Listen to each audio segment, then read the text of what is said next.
ഓം നമോ നാരായണായ. ഓം നമോ നാരായണായ. ഓം നമോ നാരായണായ. ഓം നമോ നാരായണായ.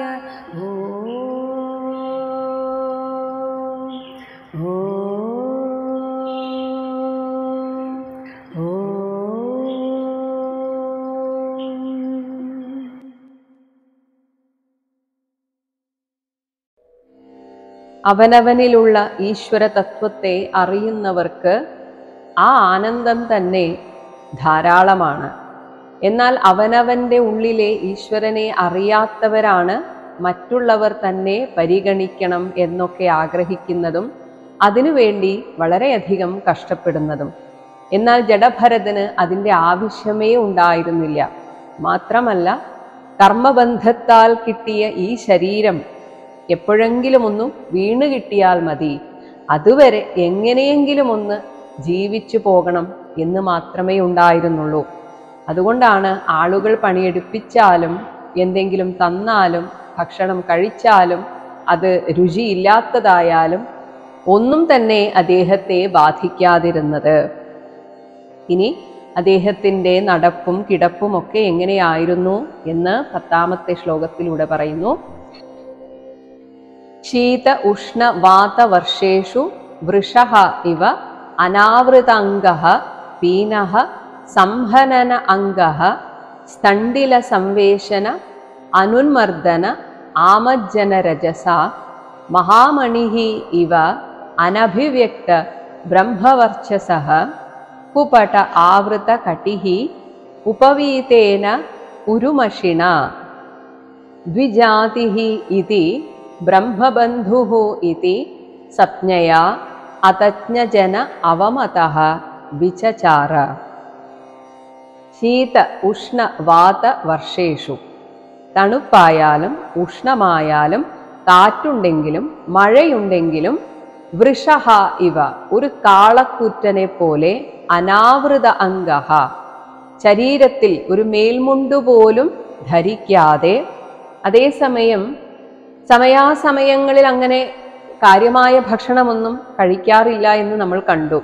എന്നിട്ട് പോലും പീനഃ, തടിച്ചുരുണ്ട്, സംഹനന അംഗഃ, ദൃഢഗാത്രനാണ്, ഏത് പണിയെടുക്കാനും ആളെ കൊണ്ട് സാധിക്കും എന്നതുപോലെയാണ്.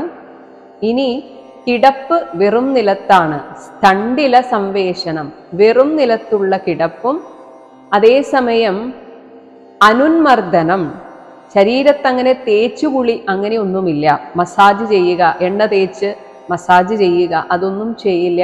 എന്തിന്? ആമജ്ജനം, കുളി പോലും ഇല്ല. അതുകൊണ്ട് തന്നെ രജസ, എപ്പോഴും പൊടി പിടിച്ചിരിക്കും ശരീരം. എന്നാൽ ഇത് ഏതുപോലെയാണ്? മഹാമണിഃ ഇവ, ഒരു മഹാരത്നം, അത്രയും വിലപിടിപ്പുള്ള മഹാരത്നം, അതിൻ്റെ മേന്മയറിയാതെ ഒരു പക്ഷേ ചളി പിടിച്ച് കിടക്കുകയാണെങ്കിൽ സാധാരണക്കാർക്ക് അത് വെറും ഒരു കല്ലായിട്ടൊക്കെ തോന്നും. ഇതുപോലെയായിരുന്നു മഹായോഗിയായ ഭരതനും. മറ്റുള്ളവർക്ക് അനഭിവ്യക്ത ബ്രഹ്മവർച്ചസഃ, മനസ്സിലാക്കാൻ സാധിക്കാത്ത ബ്രഹ്മ തേജസ്സോടു കൂടിയവനും. ഇനി അരയ്ക്ക് മാത്രം ചെറിയൊരു വസ്ത്രമുടുത്തിട്ടുണ്ട്, എന്നാൽ അതാകട്ടെ കുപടം, വൃത്തികെട്ട വസ്ത്രമാണ്, അലക്കലൊന്നും ഇല്ല.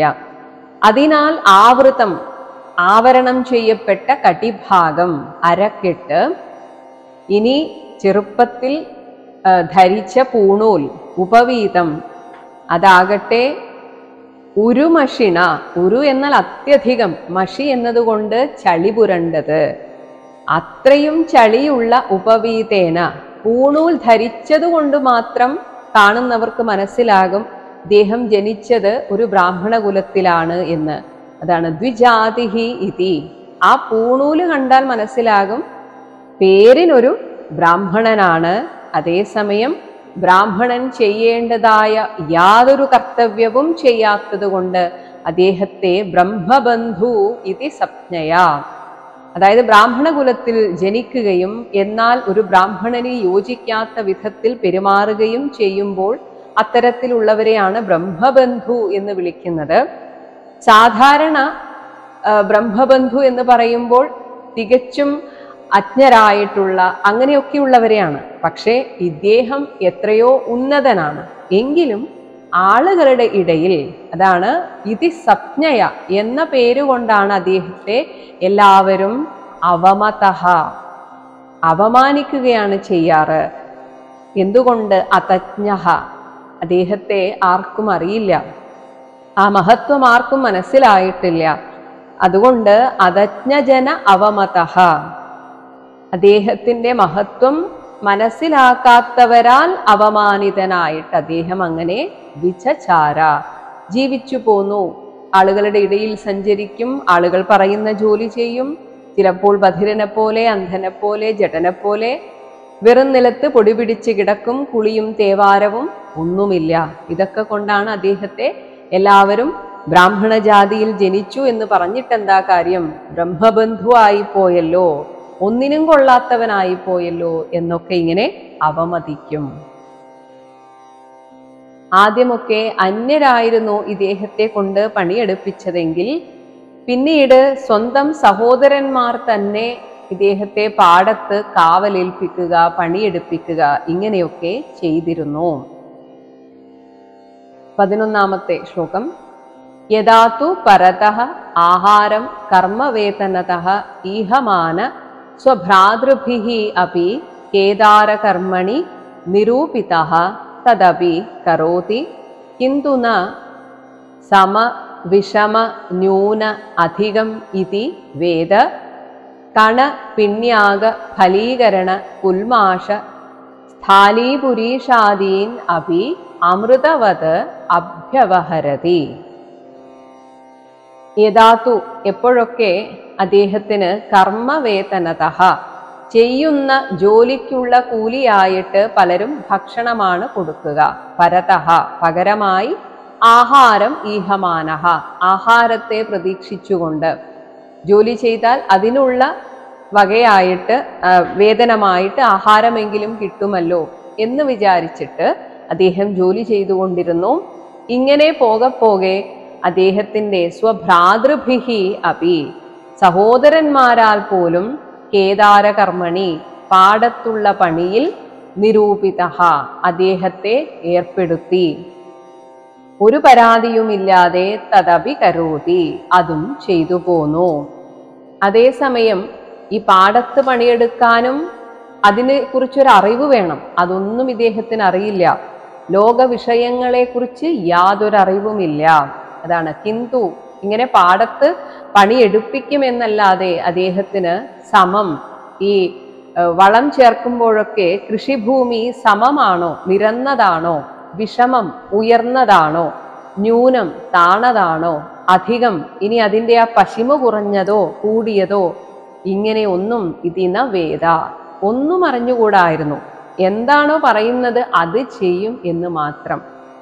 അതുമാത്രമല്ല, ഇദ്ദേഹത്തിന് കൊടുക്കുന്ന ഭക്ഷണത്തിൽ ചിലപ്പോൾ കണം, നുറുങ്ങരി, അല്ലെങ്കിൽ പിണ്യാകം, പിണ്ണാക്ക്, അല്ലെങ്കിൽ ഫലീകരണം, തൊലികൾ, ഈ തൊലി കളഞ്ഞിട്ടുള്ള കശുവണ്ടിയൊക്കെയുള്ള അതിൻ്റെ തൊലികളൊക്കെയാണ് കൊടുക്കുക. യഥാർത്ഥ പരിപ്പ് കൊടുക്കില്ല.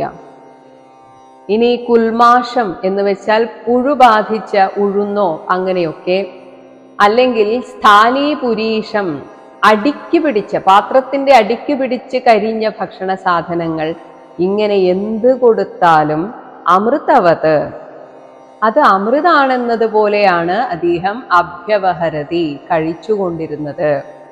എന്തെങ്കിലും പണി പറഞ്ഞാൽ അതിനൊരു മുഷിവോ, ഇനി കൊടുക്കുന്നത് ഒട്ടും ഭക്ഷ്യയോഗ്യമല്ലാത്തത് കൊടുത്താൽ പോലും അതിനും ഒരു പരാതിയോ പരിഭവമോ, എന്തിന് മുഖഭാവം കൊണ്ടുപോലും അതിഷ്ടമല്ല എന്ന് കാണിക്കില്ല.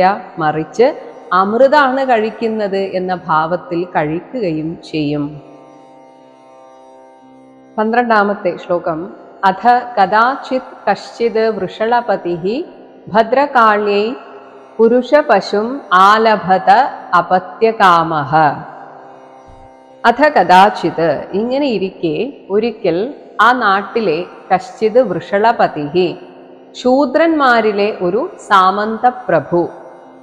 അതുകൊണ്ട് തന്നെ അപത്യകാമഹ, സന്തതി ഉണ്ടാകാൻ ആഗ്രഹിച്ചുകൊണ്ട് ഭദ്രകാളിക്ക് പുരുഷ പശു, പുരുഷനെ ഏതെങ്കിലും ഒരു ആളിനെ ബലി കൊടുക്കുവാൻ ആലഭത, അതിനുള്ള കോപ്പുകൂട്ടി.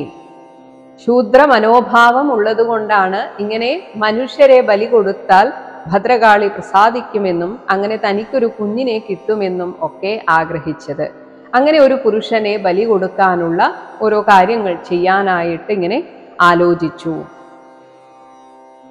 ഇങ്ങനെ ബലി കൊടുക്കുവാനായിട്ട് ഒരാളെ കണ്ടുപിടിക്കുകയും അയാളെ ഭക്ഷണമൊക്കെ കൊടുത്ത് നന്നായി ശുശ്രൂഷിച്ച് അങ്ങനെ താമസിപ്പിക്കുകയും ചെയ്തു. പക്ഷേ അദ്ദേഹത്തിന് കാര്യം മനസ്സിലായി, തന്നെ ബലി കൊടുക്കാനാണ് പോകുന്നത് എന്ന്. അതുകൊണ്ട് തന്നെ അദ്ദേഹം ചാടിപ്പോയി. പകരം ഇവർക്ക് കിട്ടിയത് ഈ ജഡഭരതനെയായിരുന്നു. അതാണ് 13ാമത്തെ ശ്ലോകം. തസ്യഃ ദൈവമുക്തസ്യ പശോഃ പദവീം തദനുചരാഃ പരിധാവന്തോ നിശീഥസമയേ തമസാ ആവൃതായാം അനധിഗത പശവഃ ആകസ്മികേന വിധിനാ കേദാരാൻ വീരാസനേന മൃഗവരാഹാദിഭ്യഃ സംരക്ഷമാണം അങ്കിരപ്രവരസുതം അപശ്യൻ. ഹാ അത്ഭുതം! ദൈവമുക്തസ്യ, ഈശ്വരേച്ഛയാൽ മുക്തനായ, തസ്യ ആ രാജാവിന് വേണ്ടി അല്ലെങ്കിൽ ആ പ്രഭുവിന് വേണ്ടി, പശോഹോ ബലിമൃഗമായിരുന്നവൻ ഓടിപ്പോയി. അവൻ പോയ പദവിയും വഴിയെ പരിധാവന്തഃ അന്വേഷിച്ച് നാലുപാടും പാഞ്ഞു നടന്നിരുന്ന ആ പ്രഭുവിൻ്റെ തദനുചരാഹ കിങ്കരന്മാർ തമസ ആമൃതായാം കൂരിരുട്ടിനാൽ മൂടപ്പെട്ടിരുന്ന നിശീഥ സമയേ രാത്രിയിലെ ആ പാതിരാ നേരത്ത് അനധിഗത പശവഃ ഇനി ഒരു ബലിപുരുഷനെ കണ്ടുപിടിക്കുവാൻ അനധിഗതം കഴിയാതെ അങ്ങനെ വിഷമിച്ചുകൊണ്ട് നടക്കവേ ആകസ്മികേന വിധിന യാദൃശ്ചികമായിട്ട് കേദാരാൻ ആ വയൽ പ്രദേശത്തെത്തിയപ്പോൾ അവിടെ കണ്ട കാഴ്ച നെൽവയലുകളെ സംരക്ഷിച്ചുകൊണ്ട് ഒരു വീരാസനേന തനിക്കായിട്ടൊരു സിംഹാസനം പോലെ ഒരു ഇരിപ്പിടമൊക്കെ ഒരുക്കി വെച്ചിട്ട് അതിലിങ്ങനെ തലയുയർത്തിയിരുന്ന് മൃഗവരാഹാദിഭ്യഃ മാൻ പന്നി മുതലായ ജന്തുക്കളിൽ നിന്ന് ആ വയൽ പ്രദേശത്തെ സംരക്ഷിച്ചു വരുന്ന അങ്കിരപ്രവരസുതം ആ അങ്കിരസ ഗോത്രത്തിൽ ജനിച്ച ഈ ജഡഭരതനെ അവർ അപശ്യൻ കണ്ടെത്തി. ബലി കൊടുക്കുവാൻ വേണ്ടി നിശ്ചയിച്ച ആ ആൾ ഈശ്വരേച്ഛയാൽ രക്ഷപ്പെട്ടു പോയപ്പോൾ അവന്റെ പുറകെ ഓടിപ്പോയ ഈ കിങ്കരന്മാർ വയൽ പ്രദേശത്ത് എത്തിയപ്പോൾ ഈ ജഡഭരതനെ കാണുകയാണ്. വരുന്നോ എന്ന് ചോദിക്കേണ്ട താമസം ശരി എന്ന് പറഞ്ഞ് ജഡഭരതൻ അവർക്ക് തന്നെ കെട്ടാനായിട്ട് അനുവാദവും കൊടുത്തു. അതാണ് 14ാമത്തെ ശ്ലോകം. അധതയേനം അനവദ്യലക്ഷണം അവമൃശ്യ ഭർതൃകർമ്മ നിഷ്പത്തിം മന്യമാന ബദ്ധ്വാ രശനയാ ചണ്ഡികാഗൃഹം ഉപനിന്യുഹു മുദാ വികസിതവദനാഹ. അധതേ അനന്തരം അവർ ഏനം ഈ ജഡഭരതനെ അനവദ്യലക്ഷണം ഒരു കുറവുമില്ലാത്ത ലക്ഷണയുക്തനാണ് എന്ന് അവമൃശ്യ കണ്ടിട്ട് ഭർതൃകർമ്മം തങ്ങളുടെ സ്വാമിയുടെ കാര്യം നിഷ്പത്തിം സിദ്ധമായി എന്ന് മന്യമാനാഹ കരുതിക്കൊണ്ട് മുദാ വികസിതവദനാഹ അവർക്ക് വളരെയധികം സന്തോഷമായി. ഇത്ര പെട്ടെന്ന് മറ്റൊരാളെ, അതും ലക്ഷണയുക്തനായിട്ടുള്ള ഒരാളെ കിട്ടുമെന്നവർ കരുതിയതേയില്ല. മാത്രമല്ല പൂണൂലും കൂടെ കണ്ടപ്പോൾ ബ്രാഹ്മണനാണെന്ന് മനസ്സിലായി. എങ്കിൽ ദേവി കൂടുതൽ പ്രസാദിക്കുമെന്നായിരുന്നു അവർ കണ്ടെത്തിയത്. അവർ വേഗം തന്നെ രശനയാബദ്ധ്വ ഒരു കയറുകൊണ്ട് കെട്ടിവരിഞ്ഞു. അതേസമയം ഭരതനാകട്ടെ ഒരക്ഷരം മറുത്തു പറഞ്ഞില്ല. അങ്ങനെ ഈ ഭരതനെ കെട്ടിവരിഞ്ഞ് ചണ്ഡികാഗൃഹം കാളി ക്ഷേത്രത്തിലേക്ക് ഉപനിന്യുഹു കൊണ്ടുപോയി. ആരെന്ത് ചോദിച്ചാലും പറഞ്ഞാലും ഒന്നിനും മറുപടിയില്ലാത്ത ഭരതൻ തന്നെ കെട്ടിവരിഞ്ഞു കൊണ്ടുപോകുന്നത് എന്തിനാണെന്നോ എവിടേക്കാണെന്നോ ഒന്നും ചോദിച്ചില്ല. അവർ കെട്ടി കൂടെ പോയി, അത്രമാത്രം. കയറിട്ട് പിടിച്ചു കെട്ടിക്കൊണ്ടുപോയ ജഡഭരതനെ ആദ്യം നല്ല ഭക്ഷണമൊക്കെ കൊടുത്ത് കുളിപ്പിച്ച് കുറിക്കൂട്ടുകളൊക്കെ ലേപനം ചെയ്ത് അങ്ങനെ ഒരു സുന്ദര പുരുഷനാക്കി നിർത്തി ഭദ്രകാളി അമ്മയുടെ മുന്നിൽ കൊണ്ടുപോയി ഇരുത്തുകയാണ്. 15-ാമത്തെ ശ്ലോകം.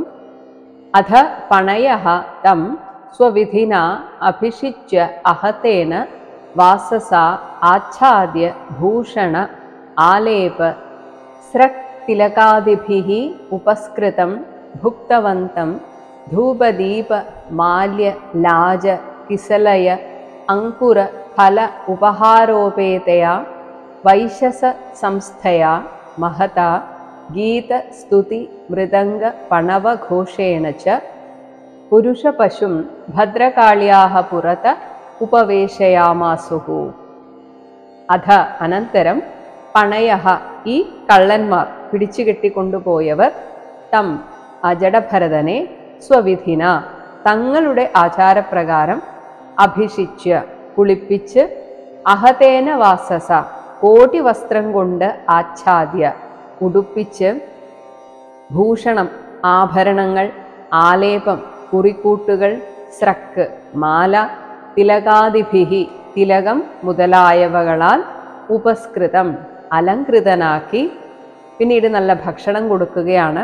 അങ്ങനെ ഭുക്തവന്തം ഭക്ഷണം കഴിച്ചിരിക്കുന്ന പുരുഷ പശും ബലിക്കു വേണ്ടി തയ്യാറാക്കിയ ആ ജഡഭരതനെ ധൂപ ദീപ ധൂപം ദീപം മാല്യലാജം മാല മലർ കിസലയ അങ്കുരം തളിര് ധാന്യമുളകൾ ഫല ഉപഹാരോപേതയ പഴം എന്നീ ഉപഹാര സാമഗ്രികളോടുകൂടി.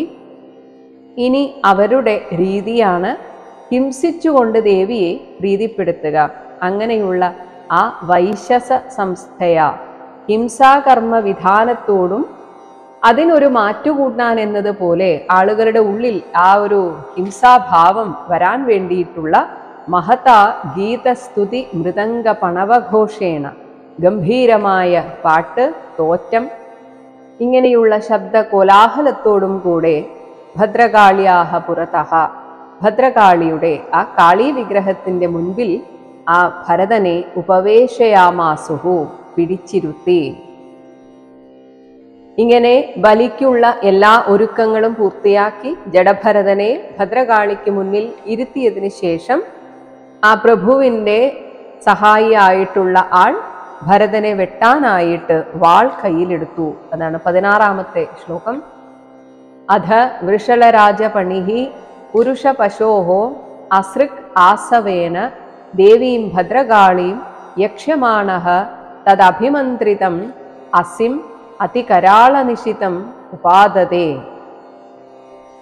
അധ അനന്തരം വൃഷളരാജപണിഹി ശൂദ്ര പ്രഭുവിൻ്റെ പണിഹി എന്നാൽ അടുത്ത സഹായിയായിട്ടുള്ള ആൾ പുരുഷ പശോഹോ ഇവിടെ ബലിമൃഗം എന്നതുപോലെ നിൽക്കുന്ന ആ ഭരതന്റെ അസൃക് ആസവേന രക്ത ആസവം കൊണ്ട് രക്തമാകുന്ന ആ തർപ്പണം കൊണ്ട് ദേവീം ഭദ്രകാളിയും മഹാഭദ്രകാളിയെ യക്ഷ്യമാണഃ ആരാധിക്കുവാനൊരുങ്ങി തദഭിമന്ത്രിതം ആദ്യം ഭദ്രകാളി മന്ത്രം ജപിച്ച് അതികരാളനിശിതം അതിഭയങ്കര മൂർച്ചയുള്ളതുമായ അസിം വാൾ ഉപാദതേ കയ്യിലെടുത്തു.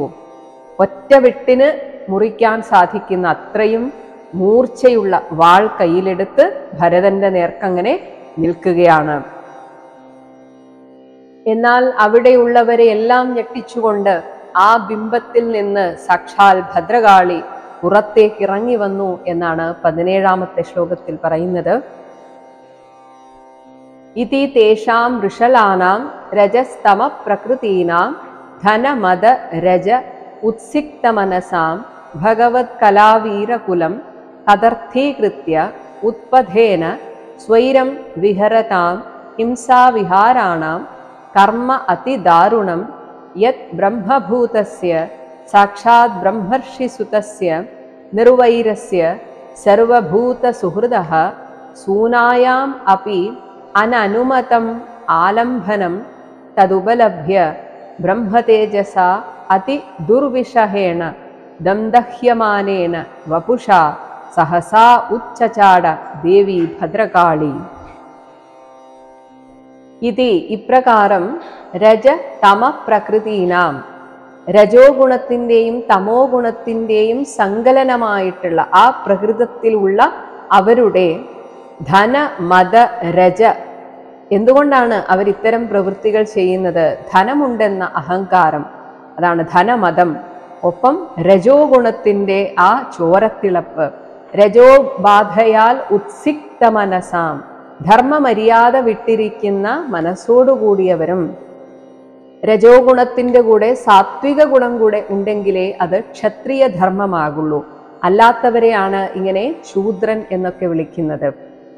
ഇങ്ങനെ അവർ ഭഗവത് കലാവീരകുലം, ഈശ്വരകലയുള്ള മഹാബ്രാഹ്മണരുടെ വംശത്തെ കദർത്ഥീകൃത്യ നിസ്സാരമാക്കി തള്ളിയിട്ട് സ്വൈരം തന്നിഷ്ടം പോലെ ഉത്പഥേന ദുർമാർഗത്തിലൂടെ വിഹരതാം കുളച്ചു നടക്കുന്നവരും ഹിംസാവിഹാരാണാം ഹിംസ കൊണ്ട് കളിക്കുന്നവരുമായ തേഷാം വൃഷളാനാം ആ വൃത്തികെട്ട അധാർമികരായിട്ടുള്ള അവരുടെ അതിദാരുണം കർമ്മ, അതിഭീകരമായ കർമ്മത്തെ സാക്ഷാത് ബ്രഹ്മഭൂതസ്യ പ്രത്യക്ഷമായ ബ്രഹ്മസ്വരൂപം തന്നെയായി ഭവിച്ചിരിക്കുന്നവനും ബ്രഹ്മർഷിസുതസ്യ ബ്രഹ്മാവിൻ്റെ മകനായ അങ്കിരസിൻ്റെ ഗോത്രത്തിൽ ജനിച്ചിരിക്കുന്നവനും നിർവൈരസ്യ ആരോടും ഒരു ദ്വേഷമില്ലാത്തവനും, ഇപ്പോൾ തന്നെ വധിക്കാനാണ് ഇവർ കൊണ്ടുവന്നത് എന്നറിഞ്ഞിട്ട് പോലും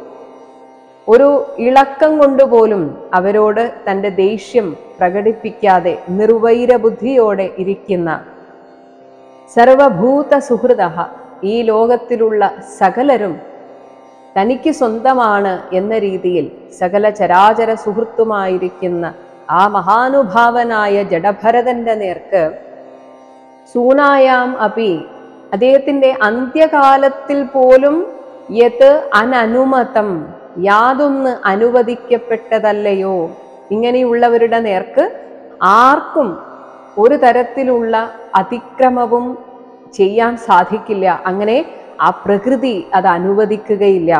അത്തരത്തിലുള്ള ദാരുണകർമ്മത്തെ ഉപലഭ്യ, തൻ്റെ കൺമുന്നിൽ കണ്ട് തന്നെ പ്രീതിപ്പെടുത്താൻ എന്നതുപോലെ ചെയ്യുന്നത് കണ്ട് സാ ദേവി ഭദ്രകാളി ഏവ, ആ ഭദ്രകാളി തന്നെ അതിദുർവിഷഹേണ സഹിച്ചുകൂടാത്ത ബ്രഹ്മതേജസ, ബ്രഹ്മതേജസ്സിനാൽ തൻ്റെ ശരീരം, ദേവിയുടെ ശരീരം ദന്തഹ്യമാനേന വപുഷ, ചുട്ടെരിഞ്ഞു തുടങ്ങിയപ്പോൾ ആ ശരീരത്തോടെ ആ വിഗ്രഹത്തിൽ നിന്ന് സഹസാ ഉച്ചചാട, പെട്ടെന്ന് ബിംബം വിളർന്ന് ദേവി പുറത്തേക്ക് ചാടുകയാണ്. ഈശ്വരനിൽ സർവവും സമർപ്പിച്ചു കഴിഞ്ഞാൽ അങ്ങനെയുള്ളവരെ സ്വയം ഏറ്റെടുക്കും ആ പരാശക്തിയും പരമാത്മാവും. പിന്നീട് അങ്ങനെയുള്ളവർക്ക് യാതൊരു വിധത്തിലുള്ള ദോഷവും സംഭവിക്കാൻ അച്ഛനമ്മമാരായിട്ടുള്ള പരാശക്തിയും പരമാത്മസ്വരൂപനായിരിക്കുന്ന നാരായണനും സമ്മതിക്കില്ല. അങ്ങനെ തൻ്റെ മകനെ തൻ്റെ മുന്നിലിട്ട് വെട്ടിക്കൊല്ലാൻ വേണ്ടി പോകുമ്പോൾ ആ അമ്മയ്ക്ക് സഹിക്കുമോ? അങ്ങനെ ഭദ്രകാളി ആ വിഗ്രഹത്തിൽ നിന്നും പുറത്തേക്ക് ചാടുകയാണ്. വിഗ്രഹത്തിൽ നിന്നും പുറത്തേക്ക് ചാടിയ ഭദ്രകാളി ഭരതനെ വെട്ടാനൊരുങ്ങിയ ആ വാളുകൊണ്ട് ആ വെട്ടാനൊരുങ്ങിയ ആളെ തന്നെ ആദ്യം വധിച്ചു. പിന്നീട് അവിടെ ഒരു കുരുതി കളമായി. 18ാമത്തെ ശ്ലോകം.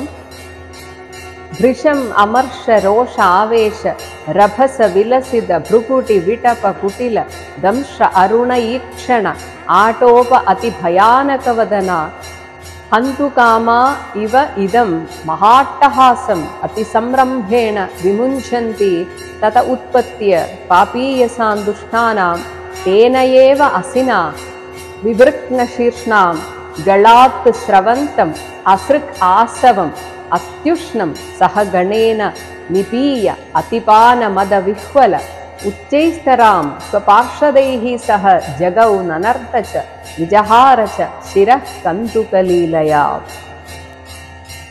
ഭൃശം അമർഷ രോഷാവേശം, അത്യധികമായി ഉണ്ടായ അമർഷത്തോടും കൂടി രോഷത്തിൻ്റെയും ഒക്കെ ആവേശത്താൽ രഭസ വിലസിതം, ആവേശവേഗത്താൽ ഉയർത്തിപ്പിടിച്ച ഭൃഗുടി പുരികക്കൊടിയുടെയും വിടപ കുടില ദംഷ, വളഞ്ഞ ദംഷകളുടെയും അരുണ ഈക്ഷണ, ചുവന്ന കണ്ണുകളുടെയും ആടോപ അതിഭയാനകവദന, വിഭ്രാന്തിയാൽ ഭീഷണമായ മുഖത്തോടുകൂടിയവളും, ഇതം ഹന്തുകാമ ഇവ, ഞാൻ ഈ ലോകത്തെ തന്നെ അങ്ങ് സംഹരിക്കും എന്നതുപോലെ അതിരഭസ, വർദ്ധിച്ചിരിക്കുന്ന ക്രോധത്താൽ മഹാട്ടഹാസം വിമുഞ്ചന്തി, അട്ടഹാസത്തിനും അപ്പുറത്തുള്ള ഉഗ്ര രവത്തോടുകൂടി ഘോരാട്ടഹാസം പുറപ്പെടുവിക്കുന്നവളുമായിട്ട് തതഹ ഉത്പത്തിയ, ആ പീഠത്തിൽ നിന്ന് എടുത്തു ചാടി ഭരതനെ വധിക്കാനായിട്ട് എടുത്തു നിൽക്കുന്ന തേന അസിനായേവ,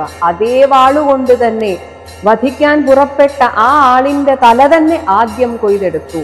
വിവൃഷ്ണശീർഷ്ണാം, എന്നിട്ട് പാപീയ സാന്തുഷ്ടാനാം, അത് നോക്കി നിന്ന അവിടെയുള്ള മഹാപാപികളായ ദുഷ്ടന്മാരുടെ തലയൊക്കെ കൊയ്തെടുത്തിട്ട് ആ ഗളാക്ക് ശ്രവന്തം, ആ കഴുത്തിൽ നിന്ന് ഒഴുകുന്ന അത്യുഷ്ണം, നല്ല ചുടുചോര, ആ ചുടുചോര അസൃഗ് ആശവം, ചോരയാകുന്ന മാദക രസത്തെ തൻ്റെ കൂടെയുള്ള ഗണേന സഹ പരിവാരങ്ങളോടുകൂടി വിപീയ കുടിച്ചിട്ട് അതിപാന മദവിഹ്വല, അങ്ങനെ പാനം ചെയ്തുകൊണ്ടുള്ള മത്തിനാൽ വിവശയായി സ്വപാർഷദൈഃ സഹ, ആ ഭദ്രകാളിയുടെ പരിവാരങ്ങളായ കൂളികളോടൊന്നിച്ച് ജഗൗ നനർത്ത ച, ആ അന്തരീക്ഷത്തിൽ നിന്നങ്ങനെ പാടുകയും ആടുകയും ചെയ്തു. മാത്രമല്ല താൻ കൊയ്തെടുത്ത ശിരക്കന്തുകലീലയ, ശിരസിനെയൊക്കെ പന്തായിട്ട് സങ്കല്പിച്ച് തലകളാവുന്ന പന്തുകളെ എടുത്ത് അമ്മാനമാടിക്കൊണ്ട് വിജഹാരച്ച, തുള്ളിക്കളിക്കുകയും ചെയ്തു. അങ്ങനെ ഭദ്രകാളിയുടെ ഒരു താണ്ഡവമാണ് അവിടെ നടന്നത്.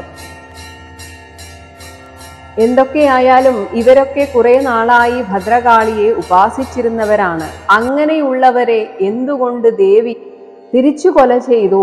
അവരെ സംരക്ഷിക്കേണ്ട ആളല്ലേ ദേവി എന്നൊരു സംശയമുണ്ടെങ്കിൽ പറയുന്നു 19ാമത്തെ ശ്ലോകം. ഏവമേവ ഖലു മഹദഭിചാര അതിക്രമഃ കാസ്ന്യേന ആത്മനേ ഫലതി.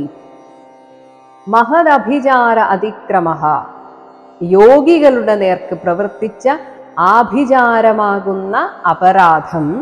ഏവമേവ ഖലു, ഇങ്ങനെ തന്നെയാണല്ലോ, കാസ്ന്യേന, മുഴുവനും ആത്മനേ ഫലതി, തനിക്ക് തന്നെ തിരിച്ചടിക്കുമെന്നാണ്.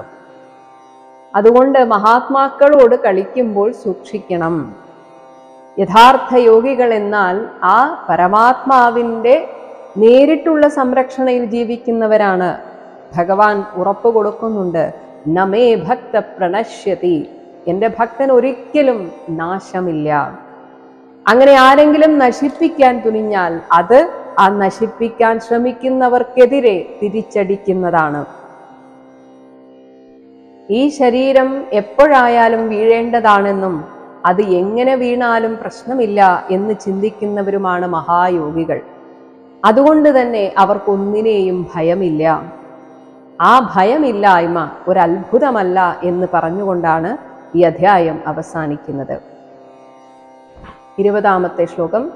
നവാ ഏതത് വിഷ്ണുദത്ത മഹദദ്ഭുതം യദസംഭ്രമഃ സ്വശിരശ്ഛേദേന ആപതിതേ അപി വിമുക്ത ദേഹാദി ആത്മഭാവ സുദൃഢ ഹൃദയഗ്രന്ഥീനാം സർവസത്വ സുഹൃദാത്മനാം നിർവൈരാണാം സാക്ഷാത് ഭഗവത അനിമിഷ അരിവരായുധേന അപ്രമത്തേന തൈഹി തൈഹി ഭാവൈഹി പരിരക്ഷ്യമാണാനാം തത്പാദമൂലം അകുതശ്ചിത് ഭയം ഉപസൃതാനാം ഭാഗവത പരമഹംസാനാം. ഹേ വിഷ്ണുദത്ത, അല്ലയോ പരീക്ഷിത് രാജാവേ, വിമുക്ത ദേഹാദി ആത്മഭാവം, ഈ ദേഹാദികളാണ് ഞാൻ എന്ന ഭാവത്തെ പൂർണ്ണമായും വിട്ടുകളഞ്ഞ, വിമുക്തം വിട്ടുകളഞ്ഞ്, അതുകൊണ്ട് തന്നെ സുദൃഢ ഹൃദയഗ്രന്ഥീനാം, ഹൃദയഗ്രന്ഥിയെ വിടുത്തിക്കളഞ്ഞവരും, സർവസത്വ സുഹൃദാത്മനാം, സകല ജീവജാലങ്ങൾക്കും ഹിതൈഷികൾ, എല്ലാവർക്കും നന്മ വരട്ടെ എന്ന് ആത്മാർത്ഥമായി ആഗ്രഹിക്കുന്നവരും, നിർവൈരാണാം, തന്നെ കൊല്ലാൻ വന്നവരിൽ പോലും ഒരു തരത്തിലുള്ള ദ്വേഷമില്ലാത്തവരും, സാക്ഷാത് ഭഗവത, അതുകൊണ്ട് തന്നെ സാക്ഷാത് ഭഗവാനാൽ അപ്രമത്തേന, ഒരു വിട്ടുവീഴ്ചയുമില്ലാതെ ആ ഭക്തനെ സംരക്ഷിക്കാൻ ജാഗരൂകമായി പ്രവർത്തിക്കുന്ന ആ ഭഗവാനാൽ നിയുക്തമാകുന്ന അനിമിഷ അരിവരായുധേന, കാലമാകുന്ന ചക്രായുധത്താൽ ഭഗവാന്റെ തന്നെ ശക്തിസ്വരൂപങ്ങളായിട്ടുള്ള തൈഹി ഭാവൈഹി, അതാത് ഭാവങ്ങളെ കൊണ്ട്, ഇവിടെ ഭദ്രകാളിയായിരുന്നു എന്ന് മാത്രം, ഇങ്ങനെ ഏതേത് ഭാവത്തിൽ തൻ്റെ ഭക്തനെ സംരക്ഷിക്കണമോ അതൊക്കെ ഭഗവാൻ ചെയ്യും. ഇങ്ങനെ ഭഗവാനാൽ തന്നെ പരിരക്ഷ്യമാണാനാം, പരിരക്ഷിക്കപ്പെടുന്നവരും, അതുകൊണ്ട് തന്നെ ഈ ശരീരം നശിക്കുന്നു എന്ന് കാണുമ്പോൾ പോലും അകുതശ്ചിത് ഭയം, ഒരു ഭയത്തിനും അവകാശമില്ലാത്ത തത്പാദമൂലം. എന്തുകൊണ്ടാണ്?